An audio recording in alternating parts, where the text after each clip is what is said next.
principio del fin. Arranca el último tramo de Cómo la ves. Un cara a cara sin apuro para llegar a lo importante.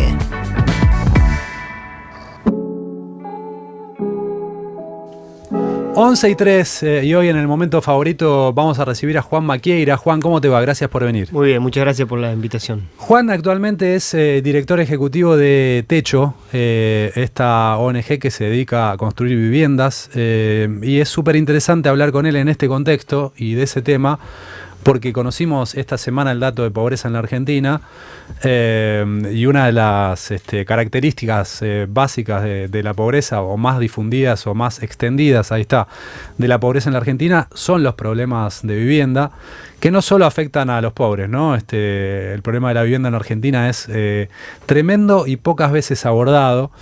Y está bueno, va a estar bueno hablar con él sobre esto, pero además me resulta muy interesante que esté Juan acá con nosotros, porque tiene un perfil político para aprovechar, y también vamos a hablar de política con él.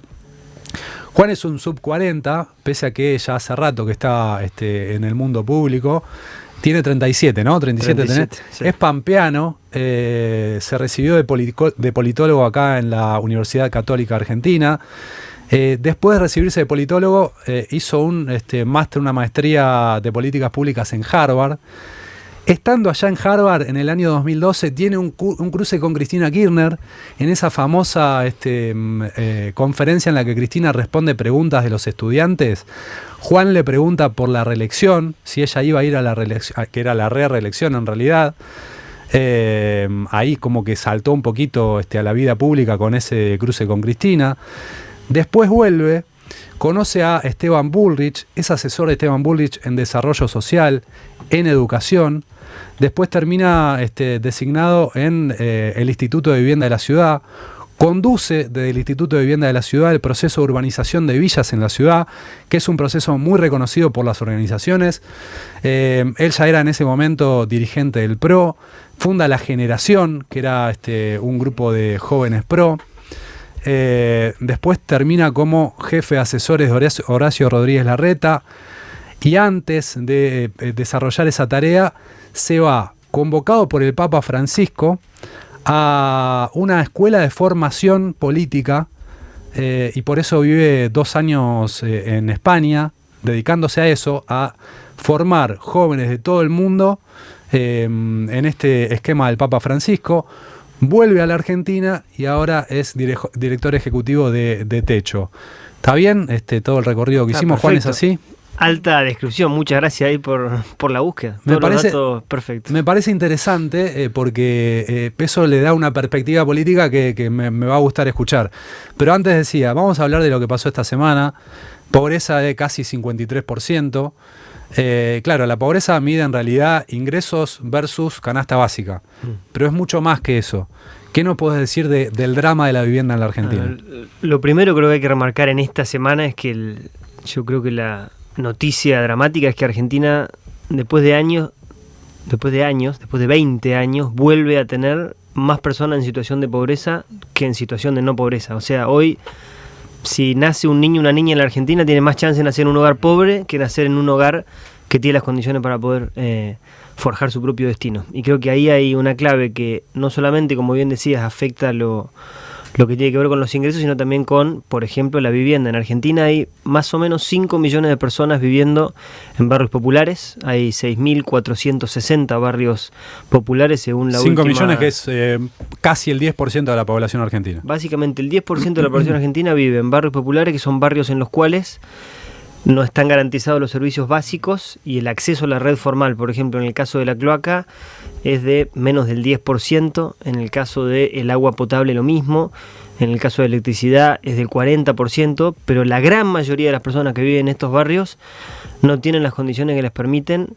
Nosotros decíamos a principio de año en una presentación que hicimos en el Congreso, no hay libertad si el baño de tu casa es tu patio. No hay libertad si cuando vos te vas a dormir lo que tenés arriba de la cabeza es una chapa que se llueve y te empapás cuando llueve. No hay libertad si vos querés ir a la escuela pero se inunda toda la calle en la cual vivís, por lo tanto no llegás a la escuela. No hay manera de forjar su propio destino en una realidad como esa, y lamentablemente es una realidad que viene de hace varios años en la Argentina, y que a ese nivel de pobreza más estructural, si uno le suma la baja en términos de ingresos que venimos viendo en los sectores populares, te da la situación que estamos viendo hoy, que como decíamos es dramático. ¿Qué significa tener problemas de vivienda? Porque claro, si vivís en una villa tenés problemas de vivienda, está claro, eso nadie lo discute, pero no es solamente eso, ¿no? No, tiene que ver, por ejemplo, en términos de indicadores de salud, está absolutamente medido que suben las enfermedades por problemas respiratorios, que suben, por supuesto, los niveles de hacinamiento y todas las situaciones que tienen que ver con la intimidad o la falta de intimidad y la violación de la intimidad, sobre todo a menores, es también más alta en sectores populares con hacinamiento, con lo cual no es solamente el tema de la vivienda el que se ve problematizado, sino hay un hogar adecuado para vivir. Tiene que ver con la salud, tiene que ver con la educación. O sea, una persona que, de nuevo, cuando llueve no puede ir a la escuela y claramente tiene menos chances después en la vida de salir adelante. Una persona que no tiene nombre en su calle y no le puede poner el nombre de la calle y el número de la vivienda donde vive a su currículum, también tiene un quilombo para conseguir laburo en la Argentina. Y eso pasa en la ciudad de Buenos Aires, imagínense si no pasará también en lugares que tienen muchas menos posibilidades de los que, por ejemplo, tiene la ciudad para invertir y para revertir estas situaciones. Y en Techo lo vemos todo el tiempo. Techo está presente en 12 provincias en la Argentina, en todas las regiones del país, y ves niveles de pobreza y de estructuralidad en la pobreza que en la medida en que no revirtamos lo que está pasando va cada vez para peor, porque empezamos a ver familias. Yo cuento siempre el ejemplo de una familia que estuvimos construyendo ahí en la zona de Zárate Campana hace unos meses, que él tenía trabajo registrado como panadero, ella no estaba registrada pero trabajaba también, no les alcanzaba ni para alquilar una casa y estaban en un terreno al cual habían podido acceder porque le habían comprado a alguien que no tenía el derecho formal sobre el terreno, y vivían hacinados ellos y sus 3 hijos en más o menos un espacio como el estudio donde estamos ahora. Se hizo en su momento, durante el gobierno de Macri y durante el gobierno de Alberto Fernández, una política pública nacional para tratar de urbanizar las villas en la Argentina. ¿Cómo avanzó eso y qué terminó pasando? En el año 2016 empieza una conversación fruto de relevamientos que venía haciendo Techo en distintos lugares de la Argentina y otras organizaciones también, que le plantean al gobierno en bloque: es necesario identificar y tener datos sobre cuántas familias viven en sectores populares en Argentina. Al gobierno de Macri. ¿Cuántos barrios populares? En ese momento al gobierno de Macri. Sí. Las distintas organizaciones que plantean esto encuentran eco en el gobierno del presidente Macri y se desarrolla un relevamiento nacional de barrios populares. O sea, un censo a detalle de todas las personas que estaban viviendo en barrios populares en la Argentina, y se definen los polígonos de todos estos barrios. En el 2018... ¿Qué son los polígonos? Los polígonos es, digamos, si vos mirás desde el Google Maps el mapa de un lugar específico, digamos, los límites que definen un barrio popular, ese sería el polígono del barrio popular, no sé, Rodrigo Bueno. Fue el primer relevamiento nacional que se hizo de barrios relevamiento populares. Nacional. Techo había arrancado con relevamientos en el 2009, en La Plata hizo el primero, y otras organizaciones venían trabajando también. No sé, el Pitu Salvatierra, por ejemplo, tiene un laburo enorme en la Villa 15 de relevamientos y demás, y había otras organizaciones que estaban en lo mismo. Techo un poco empuja fuerte que eso suceda, se hace el primer relevamiento nacional durante el gobierno del presidente Macri, y no solamente se hace, sino que se vota una ley impulsada por todos los sectores políticos en la Cámara de Diputados. De hecho, sale con unanimidad. En la Cámara de Senadores solamente una persona no la votó, todo el resto la acompañó, por la cual, hecho ese relevamiento, se le da estatus legal a ese relevamiento y se dice que los vecinos que están viviendo en esos barrios no pueden ser desalojados, que tienen derecho a un certificado de vivienda y que el Estado tiene que orquestar los medios para expropiar eventualmente lo que haya que expropiar para poder después llevar los servicios y urbanizar todos estos barrios. Durante el gobierno de el presidente Alberto Fernández se fondea esa iniciativa con el impuesto país y con el impuesto a las grandes fortunas, y se impulsa desde la Secretaría de Integración Social Urbana, la SISU, muchas de las políticas que tienen que ver con hacer obras en barrios populares. Cuando llega el actual gobierno se desfinancia la política. ¿Había arrancado ya esa urbanización? Tardaron, hubo los 4 años del gobierno de Alberto Fernández se invirtió en integración social urbana. Después uno puede discutir cuán estructural fue el abordaje, qué faltó, qué no faltó, pero es indiscutible que había inversión y que los fondos que se ponían a disposición para que llegaran al territorio llegaban. Después hay otras cosas que se pueden discutir, pero que fue hecho de manera transparente y que se impulsó. Que lo hizo Fernanda Miño, estaba a cargo de la tarea. Y remarco lo de transparencia porque ha habido mucha denuncia, sí. Mucha denuncia en medios. Ajá. Y mucho discurso en torno al tema. Ninguna denuncia real, por lo menos que yo haya visto hasta ahora, y el mismo informe que hizo la Sindicatura General de la Nación no encontró ilícitos en la implementación de la política, y el Banco Interamericano de Desarrollo la ha destacado en reiteradas ocasiones, la Universidad Católica Argentina también, con lo cual uno después puede plantear o no alguna diferencia con respecto al abordaje general, pero en términos de que la plata que se implementó se usó para lo que se mandaba que se usara, eso fue así. Y lo ves en las obras en los barrios. Dicho esto, sí creo que es importante remarcar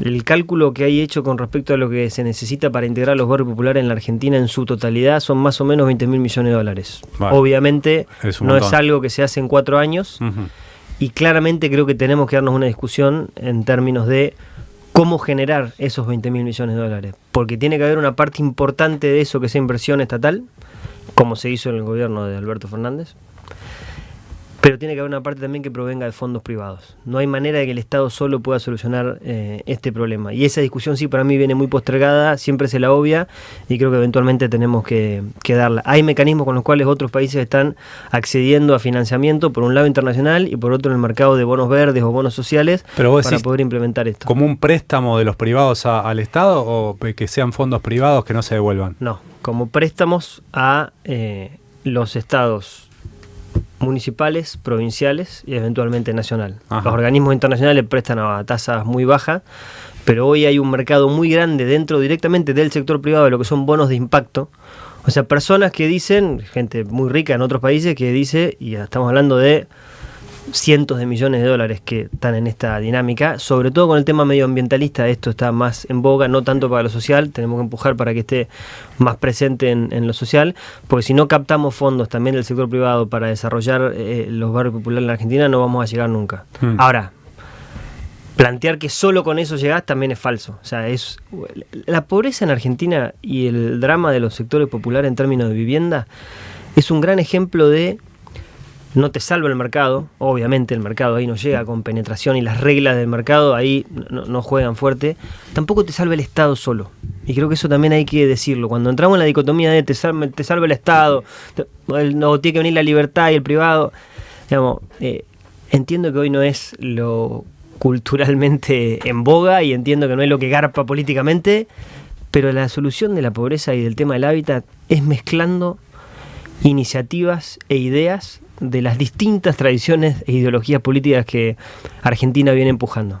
En términos de pobreza, por ejemplo, obviamente nosotros necesitamos en Argentina niveles de crecimiento sostenido, de inflación baja y no tener crisis cada 10 años para que no haya pobreza. Eso es verdad. Y era gravísimo que estuviéramos en diciembre del año pasado con los niveles de inflación que teníamos, porque la inflación, al primero que le parte la vida es al vecino o vecina de un barrio popular. O sea, por ahí nosotros, más desde la clase media, tenemos manera, mecanismo, forma de escapar de la inflación ridícula con la que vivíamos en diciembre. Un vecino del barrio popular no, va a comprar el arroz y le parten la cabeza con el precio y lo tiene que pagar porque si no, no come. También es real que si vos ordenaras la economía, creciéramos sostenidamente y bajaras la inflación, las decenas de años que tardaríamos para que los sectores populares sean parte de la Argentina también son, yo diría, hasta criminales. O sea, no se puede esperar que con crecimiento nomás baje la pobreza. Hay que hacer inversión en infraestructura social que tiene que ver con vivienda, con cloaca, con agua potable, con electricidad y por supuesto también con llevar bien cerca de los sectores populares la educación y la salud. ¿Y hoy cómo está eso? El sistema público. Hoy, en términos de inversión en hábitat y vivienda, está prácticamente detenido. O sea, no hay inversión. El Fondo de Integración Social Urbana, el FISU, está desfinanciado. Se retomaron muy pocas de las obras que estaban realizándose y no han arrancado obras nuevas. Es algo que nosotros venimos remarcando desde Techo hace mucho. No hay manera de que un hombre, una mujer, un niño, una niña que vive en un barrio popular pueda desarrollarse en la vida y ser realmente libre si no hay inversión en vivienda, en cloaca, en electricidad y en agua potable para que las familias puedan salir adelante. ¿Y qué incidencia en este contexto en el que el Estado ha decidido una desinversión absoluta? ¿Qué incidencia puede tener el laburo de una ONG como Techo? Yo viéndolos de afuera digo, bueno, está bien, no está mal el laburo que hacen, pero si el Estado no invierte en serio, lo de Techo puede ser medio testimonial, no sé, o algo marginal. Yo creo que ahí hay, te diría, 2 o 3 dimensiones de las cuales creo que está bueno charlar. La primera es bien concreta. Nosotros este año estamos trabajando para construir 1000 viviendas. O sea, para que 1000 familias, lo cual pueden ser unas entre 3 y 5.000 personas, dependiendo de la composición del hogar, dejen de estar viviendo en un piso de barro. ¿Cuántas viviendas necesitas en la Argentina para solucionar el problema de vivienda? En Argentina se necesitan millones de viviendas. Okay. Pero lo que quiero remarcar es, vos tenés 1000 familias que si nosotros no hiciéramos el laburo que estamos planteando hacer, cuando tengamos la próxima lluvia en Argentina, realmente no solamente la pasan mal, se mojan, se enferman, sino que empiezan a perder y se profundiza su situación de pobreza. Con lo cual hay una mención del trabajo que hace Techo y del trabajo que hacen otras organizaciones también, las organizaciones sociales, otras ONGs, los movimientos populares, que en muchos sentidos además son contención contra la presencia del narco en muchos de los barrios. O sea, hay centros comunitarios que administran organizaciones como Techo u otras, que si no hay una organización administrándolo, muchas veces termina el narco manejándolo, no justamente al servicio de la comunidad, sino al servicio de los bolsillos de los que se llenan de guita vendiendo falopa. Entonces, en ese sentido creo que hay una dimensión concreta de realización, 1000 familias en el caso de Techo, y cada organización podrá contarte los números. Cuando los vas sumando, no son tan testimoniales, no dan el 0,0001%. ¿Dan el 70%? Claramente no. Porque para mí ahí sí el segundo punto importante es Techo construye viviendas, moviliza 10.000 jóvenes por año para construir esas viviendas. 10.000 jóvenes tienen de voluntarios. Son más o menos 10.000 voluntades que movilizamos todos los años para la construcción de las viviendas que les estábamos contando. Y lo bueno para mí, lo potente de eso es que en Techo viene a construir una piba que milita en el kirchnerismo, un pibe que votó a Milei y un pibe que la política le importa un carajo, uno de una organización social y un empresario que viene con su empresa a construir con nosotros, y de las empresas más variadas que se te ocurran. Ese fenómeno, y acá hay un segundo punto que para mí es importante. Me guardo algo para repreguntarte, dale. Dale. El rol no es solamente, creo yo, la solución concreta al problema, que es lo que nosotros estamos empujando de Techo, sino también dar testimonio y mostrar que las cosas se pueden hacer distintos, que pueden laburar personas que tienen ideologías distintas y pertenencia partidaria distinta en torno al mismo objetivo, que se puede trabajar desde la sociedad civil con el Estado y hacerlo de manera transparente, eficaz y potente, y con cualquier partido político. Nosotros laburamos con intendentes del conurbano, del peronismo más profundo, y laburamos con intendentes del PRO, de la derecha, si querés, más consolidada en la Argentina, y funciona bien y trabajamos bien. Y para mí ese testimonio también es importante en la Argentina de hoy, donde parece que si no pensamos iguales no podemos ponernos a trabajar.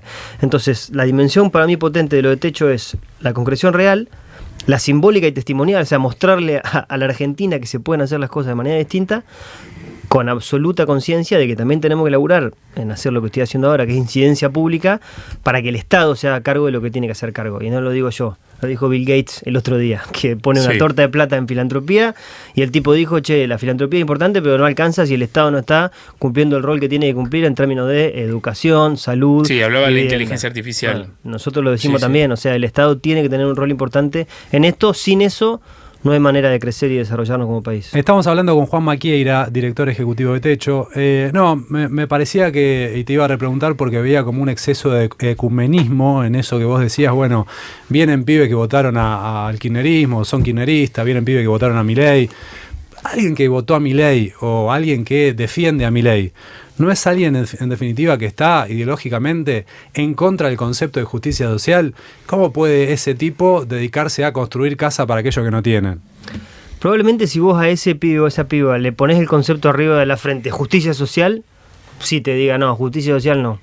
Ahora vos lo llevas a un barrio, le mostrás a una familia que está viviendo en situación de miseria absoluta y le decís, che, ¿está para laburar 2 días para que esa familia deje de estar como está? Y te dice, sí, por supuesto estoy. ¿Qué tengo que hacer? ¿Dónde me anoto? Y ahí para mí hay una dimensión interesante y potente para plantear. El Papa tiene un concepto muy, muy potente para mí, que es la realidad superior a la idea. Él habla de 4 principios para ser pueblo, después lo desarrolla, pero hay uno que es la realidad superior a la idea. Y cuando vos estás en el territorio, enfrente de una situación de dolor como está viviendo esa familia, y que si tenés 2 gramos de empatía, y en general todo el mundo tiene 2 gramos de empatía, después algunos los pueden esconder o los pueden haber perdido, pero eso te interpela, y ante esa interpelación medio que no hay ideología en ese momento concreto cuando vos estás ahí. Entonces en el debate abstracto seguro, si desde Techo le dijéramos, che, venía ejercer la justicia social, y no vendrían pibes que votaron a Milei. Pero como nosotros le decimos, che, tenés un hermano argentino o argentina que está en la lona, y si vos venís a laburar 2 días con nosotros, deja de estar en la lona, o por lo menos da un paso. Es un tema más gestual que conceptual, digamos. Yo creo que hay una dimensión en la cual... O sea, porque en el fondo la discusión es que la justicia social es el hecho, es el hacer. Es que yo creo que claramente... No el eslogan, digamos. Mi impresión es que todos los que somos apasionados por la política, los que hemos trabajado en política y los que nos gusta discutir, pensar, leer sobre política, yo creo que a veces nos pasamos un pueblo en términos de qué quiere decir un concepto como justicia social, o qué quiere decir tener o no una militancia específica. La misma palabra militancia tiene un peso importante, ¿no? Viene, pesado, sí. Digamos. En cambio hay muchas alternativas muy potentes para que las personas puedan, digamos, generar entramado comunitario, generar entramado social, ayudar en concreto y transformar realidades sin que les tengamos que poner necesariamente una categoría. Eso no quiere decir que después la política tenga categorías, las proponga, las pelee, las milite, y a mí eso me gusta, me divierte y me convoca. Pero creo que en el caso de Techo el rol es convocar a los distintos para que vean una realidad que por ahí en otro momento no ven. Y no solamente pasa con los chicos, pasa con los empresarios también cuando vienen a construir. Nosotros laburamos con la empresa más grande de la Argentina en muchos casos. Y cuando vienen a construir y sucede ese encuentro, muchos de los... Pero van, una cosa, no sé, es que pongan guita para hacer como... Vienen a construir. Una suerte de... ¿Cómo se le llama cuando una empresa pone guita en beneficencia? Filantropía o claro, RC, digamos. Claro, un poco para generar imagen positiva, ¿no? O responsabilidad social empresaria, así se dice. Claro. Y otra cosa, que vaya un empresario a poner el cuerpo y a dedicar un fin de semana. Vienen a poner el cuerpo y a construir. El otro día vino Ariel, el dueño de Cocos Capital. Un pibe que... Es bar. No, es bar. Vino a construir él, con la empresa, con su familia, con liderazgo. Ha venido Eduardo Elstein a construir, del Banco Hipotecario. Con lo cual, digamos, hemos yo tenido... digo, pero Einstein bueno, pero está en contra de, no sé si estuvo en contra del impuesto a la grande fortuna. Sí.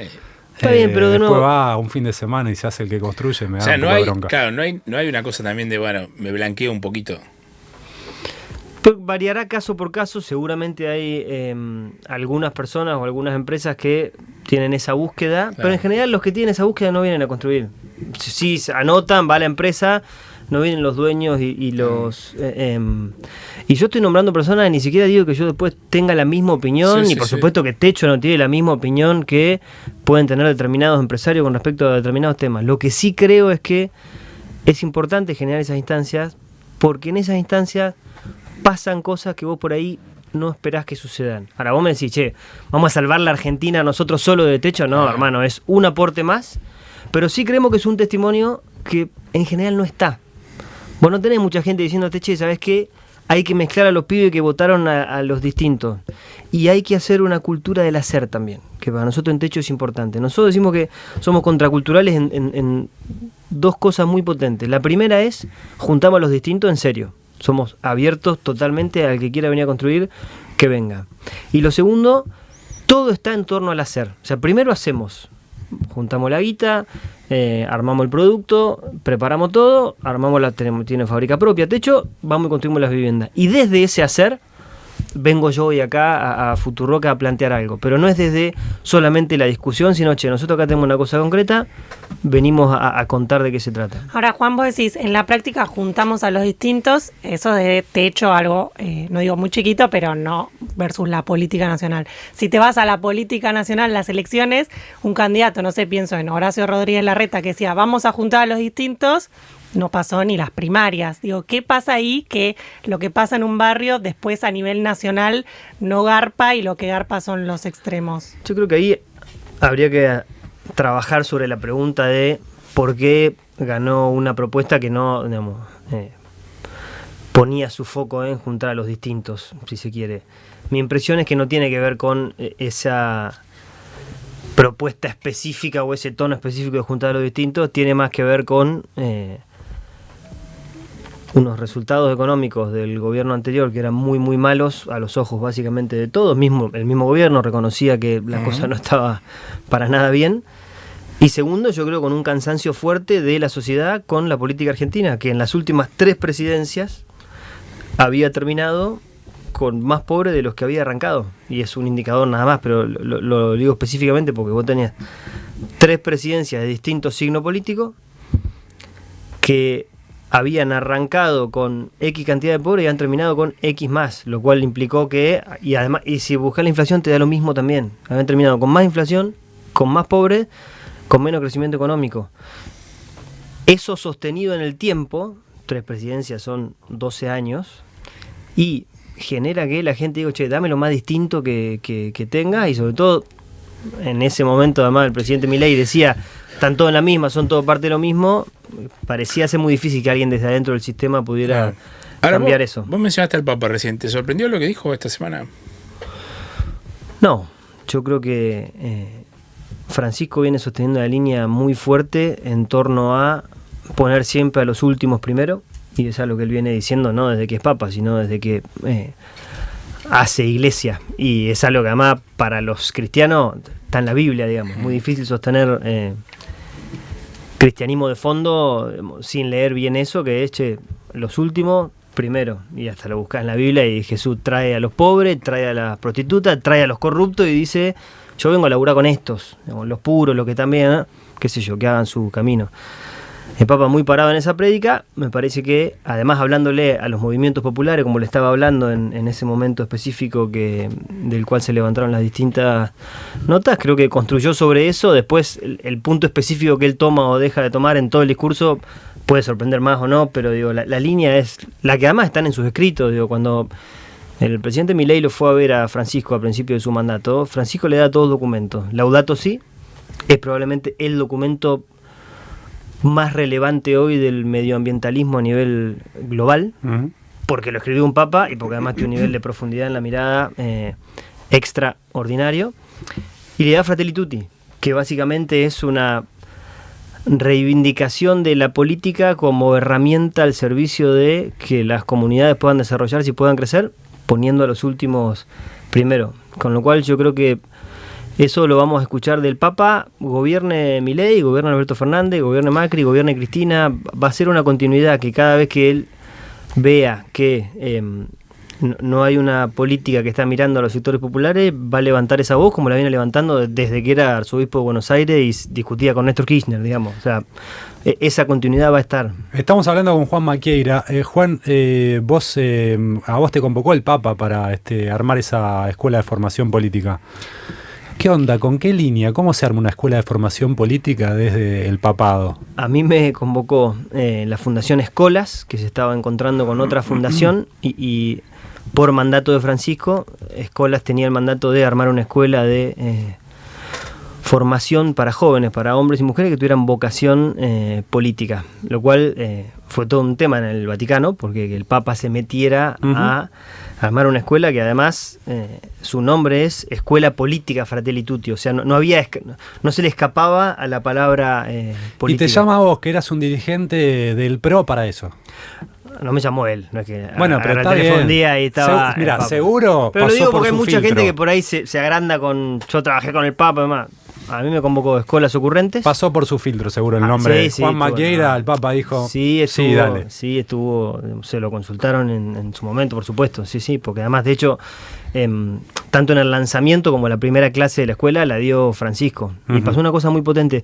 Cuando hicimos el lanzamiento, que fue en la sede de Escolas, que está en el Vaticano, bueno, Escolas es una fundación vaticana, viene Francisco a dar la charla inaugural, y estamos hablando del año 2020. O sea, todavía no había ninguno de los conflictos bélicos que son noticia hoy. Había conflictos bélicos, pero no lo que son noticia. No había pasado lo de Israel, no había pasado Ucrania. Y la guerra no era un tema. Y el mensaje que da el Papa inaugurando la escuela con todos jóvenes de 19, 20 años, entusiastas, con ganas, es la política falla ahí donde hay violencia, ahí donde hay armas, ahí donde hay guerra. Entonces lo que ustedes tienen que aprender y trabajar es para que no haya guerra. Yo me acuerdo de pensar, en mi fuero interno por supuesto no lo dije, mala onda, hablar de guerra acá, darle más inspiración a los pibes y demás. El tipo evidentemente tiene un nivel de lectura y de conexión profunda con la realidad. A los meses estábamos en guerra en el mundo y fue muy potente. Nosotros teníamos 50 alumnos de 34 países, donde había jóvenes de Israel, jóvenes musulmanes, jóvenes hindúes, jóvenes de Indonesia, jóvenes argentinos y gente de distinta extracción política. Tenías tipos que militaban con la calle Pou en Uruguay y pibes que militaban en Jóvenes por el Clima y que los había recomendado gente de Grabois para estar en la escuela.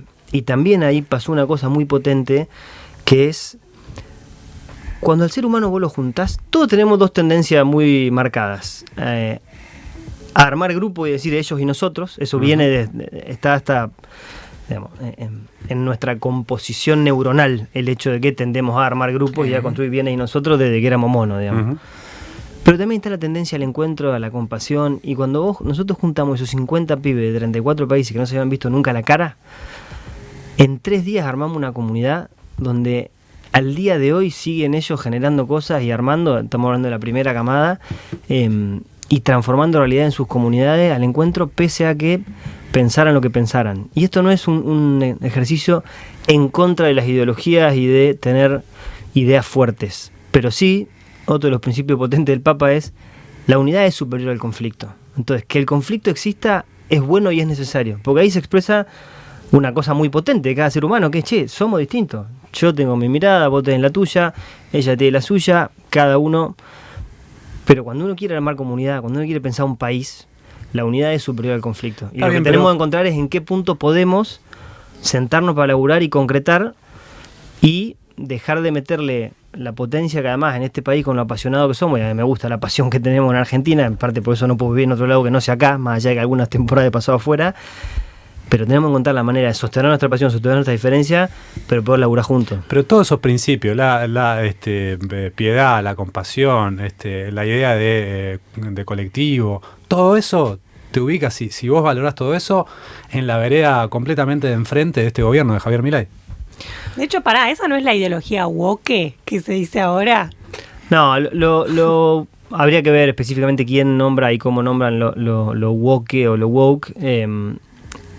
En general, cuando se hace referencia a lo woke, por lo menos desde los países más anglosajones, progre, ¿no? Es lo progre, digamos, hablar con la claro. Llevar pañuelo verde. No lo estoy diciendo como sea ni bueno ni malo, digo, es la descripción es que se hace. De pensar en el otro. No, está bien, pero esos son principios más profundos, claro, digo. Si querés, ahí para mí hay un punto. No, seguramente, y yo no lo he hecho, pero si habláramos con un liberal libertario, probablemente. De hecho, mira, vamos a las fuentes. Adam Smith, sí, que es como el padre de toda la movida del liberalismo, del liberalismo, dentro de sus principios fundacionales, que era filósofo, no era economista, o no era solamente economista, pero o era muy leído en términos de filosofía, uno de los principios fundamentales, los que habla, tiene que ver con la compasión, que si no está ese sentimiento de cierta tendencia a entender que el otro está, ni siquiera la mano invisible funciona. Con lo cual, la respuesta sería, en lo que uno ve, por lo menos en las redes de los libertarios, sí, claramente es estar en otro lado, porque no pareciera ser que hay mucha compasión en ese discurso. Si uno va al fondo de lo que piensan algunos de los libertarios, probablemente no. Y después yo, digamos, y acá digo yo, Juan Maquieira, a mí me parece que el rol del Estado, por ejemplo, es más relevante de lo que veo que los libertarios plantean que tiene que ser, es mucho más relevante. No por eso creo que todos los libertarios sean personas que creen que no hay que ser compasivo de nada y hay que matar a todo el que piensa distinto. Me parece que es un poco más complejo que eso. Ya sé que no mide, no vende, no ganaremos elecciones, bueno, pero también creo que hay que empezar a plantear estas cosas, porque si lo que pensamos es que todos los libertarios, incluso los que gobiernan, digo, alguien que está más parado del mundo progre, así que mira a los libertarios y dice, no, son todos hijos de puta, todos ladrones, todo. Mirá, en general ese tipo de descripción no le vale a ningún sector político, ni al kirchnerismo, ni al macrismo, ni al mileísmo. Sí, por supuesto, después uno tiene sus propias convicciones, tiene el ejercicio de las cosas que ha hecho en la vida y con eso se parará a disputar una elección si es una elección o un territorio con una ONG si es con una ONG. Pero no, me interesa saber, esto ya es más personal, pero después de todo ese recorrido que yo conté que vos hiciste, partiendo del pibe que viene de La Pampa, estudia ciencia política, se va a Harvard, se cruza con Cristina, es funcionario del PRO, se dedica a la urbanización de villas, va a una escuela de formación política del Papa, vuelve, está en... ¿Vos dónde estás ubicado hoy? ¿Qué pensás de la política? Yo, si tuviera que ponerle una categoría, sería humanismo. O sea, es poner a la persona en el centro todo el tiempo cuando tomamos decisiones, no a la ganancia, no al poder, no a la construcción política, sino a la persona humana. Y en torno a eso pensar, dadas las condiciones históricas en las cuales vos estás, cuáles son las herramientas que tenés para que, empezando por los últimos, esas personas puedan desarrollarse en plenitud. ¿Y el si lo querés macrismo? poner de, no sé, izquierda-derecha, Sí. para usar esa categoría, probablemente esté del centro a la izquierda y no del centro a la derecha. ¿Y el macrismo en algún momento fue eso? ¿Fue humanismo? Yo creo que cuando vos mirás los 2 primeros años del gobierno del presidente Macri, con todo el planteo del gradualismo, que hoy el mismo expresidente Macri lo critica, lo cuestiona. critica, yo creo que había una búsqueda que era interesante para la Argentina. Era un intento de, comprendiendo en qué estaba el mundo y qué rol tiene Argentina para jugar en ese mundo, y entendiendo las herramientas que teníamos y que había que ordenar los grandes números de la economía, la manera de hacer eso era de forma gradual y acompañando a los que estuvieran último. Yo siento que los 2 primeros años tuvo esa búsqueda. Después, si salió bien, salió mal, etcétera, es discutible. Y ni hablar en la Ciudad de Buenos Aires. En la Ciudad de Buenos Aires, el Estado no se achicó, se agrandó. El comunista Larreta, dice Milei. Pero no siquiera con Larreta, con Mauricio también. Vos mirá la gestión de Macri, no era más chico el gobierno de la ciudad después que Macri que antes que Macri. Había más escuela, había más inversión en esa escuela, tenías inglés y antes no había, tenías más horas de clase, digamos, los hospitales estaban mejor. O sea, en el ejercicio de la cosa pública en aquel momento hubo una búsqueda de mejorar mucho los servicios públicos. El espacio público, que en un momento plazas, se lo sí. ridiculizaba. Sí. Hermano, no hay nada más democratizante que tener espacio público. Arrancó con Tellerman. Pero sí, no Pero lo es verdad, estaba es planteando verdad. como una defensa, lo estaba Es planteando sí como... el jardín de los que viven en un edificio. Es impresionante cómo se llenan las plazas en la ciudad cuando hay un lindo día. Yo vivo a la vuelta, literalmente a la vuelta de la Facultad de Agronomía. Tengo 2 hijos, Luca de 5 y Teo que está recién nacido. El disfrute que implica para todos los que vivimos alrededor de la Facultad de Agronomía, poder pasear por ahí, poder festejar los cumpleaños ahí, poder ir a la feria de agronomía que se arma una vez por mes, es fenomenal. Y eso es democratizante y eso es democracia también. Lo que quiero decir con esto es, yo, además y arriba de esto, con lo que nosotros hicimos en términos de integración social urbana en la Ciudad de Buenos Aires, por supuesto que me siento profundamente orgulloso ahora y estaba profundamente orgulloso cuando estuvimos ahí. Lo cual no quiere decir que no hayamos hecho cosas malas. Vos contabas mi arranque. Yo me metí en política porque fui a una villa, a un barrio en realidad, si no es una villa, que se llama Ramón Carrillo, que está en el sur de la Ciudad de Buenos Aires. Me partió la cabeza que nadie levantaba la basura y empecé un camino ahí en lo público. Es el barrio que no pudimos urbanizar. Y lo digo para que los vecinos de Carrillo, con toda razón, si me quieren seguir puteando, me sigan puteando. Porque me parece que también tenemos que hacernos cargo de las cosas que no llegamos a hacer. ¿Vos te acordás de, no sé, quizás no te acordás, una entrevista de Macri antes de ser jefe de gobierno hablando en contra de los que hacían el trabajo de cartoneo, diciendo se roban la basura, se roban mi basura? No sé si te acordás, fue una entrevista en La Nación. Digo, no me acuerdo, parece que sí te puedo decir que con esa mirada estoy absolutamente en desacuerdo. Todos los valores que vos planteás son contrarios a la prédica de Macri. Yo te puedo decir con respecto a ese planteo que acababa de escribir que yo estoy absolutamente en contra de ese planteo. Una persona que está recolectando basura en la calle, una persona que está tratando de que sus hijos puedan tener comida a fin del día y que no está saliendo a afanar para hacer eso. Una persona que está en situación de calle es una persona que tenemos que mirar y acompañar y darle todas las alternativas que podamos para que pueda salir adelante. No una persona que tenemos que demonizar y a la que tenemos que meter en algún lado. Con lo cual, en eso Y más allá de donde O el estén jefe parados de los gobierno otros, ahora, Jorge te puedo Macri, decir, diciendo que convierten los cajeros Eso. automáticos en un monoambiente. yo con esa mirada no tengo coincidencias. Para mí una persona que está en situación de calle es una persona que tenemos que acompañar y ayudar. Por supuesto que también hay que pensar en el vecino o la vecina que tiene 75 años y se siente amenazada. Me parece válido que también pensemos en ella y que no la demonicemos a ella. Ujú. Yo puedo entender que una señora de 75 esté enojada con que haya una persona en situación de calle. Ahora, lo que tiene que hacer el entiendo. gobierno es acercarse a la persona en situación de calle, darle buenas alternativas para que salga de esa situación y acompañarla en el trayecto de su vida para poder salir de ahí. Escúchame, para el cierre, el juego de la democracia lo hacemos habitualmente con los que vienen acá. Mejor y peor presidente del 83 para acá. Mejor y peor presidente del 83. Está bien, lo agarramos frío, eso es bueno. Espectacular.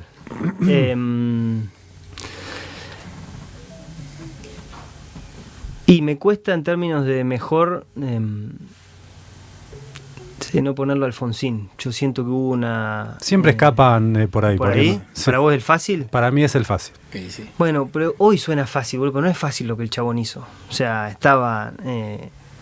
los milicos recontra encendidos todavía con mucho poder. El peronismo estaba planteando una cosa muy distinta, que tenía que ver con, acordemos con los militares y demás.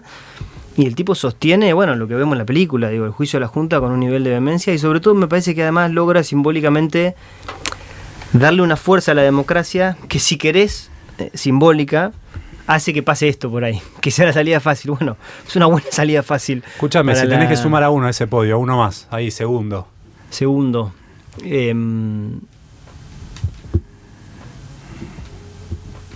Bueno, yo creo que ahí el proceso de recuperación histórica entre Duhalde y Kirchner, me parece que hay virtud ahí. O sea, era realmente difícil también agarrar la Argentina con el nivel de... Y de nuevo, no estoy hablando después, no es una valoración, es una valoración de las presidencias, no de...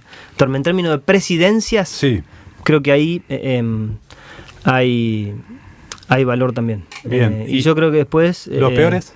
Y yo creo Las que peores. me cuesta mucho no pensar en De la Rúa ahí, porque la profundidad de la crisis que tuvimos después, y yo creo que la política para mí es una cosa muy sagrada, y cuando se rompe como se rompió la autoridad política, pasan cosas jodidas también. Bien, ¿y si tenés que poner un segundo peor?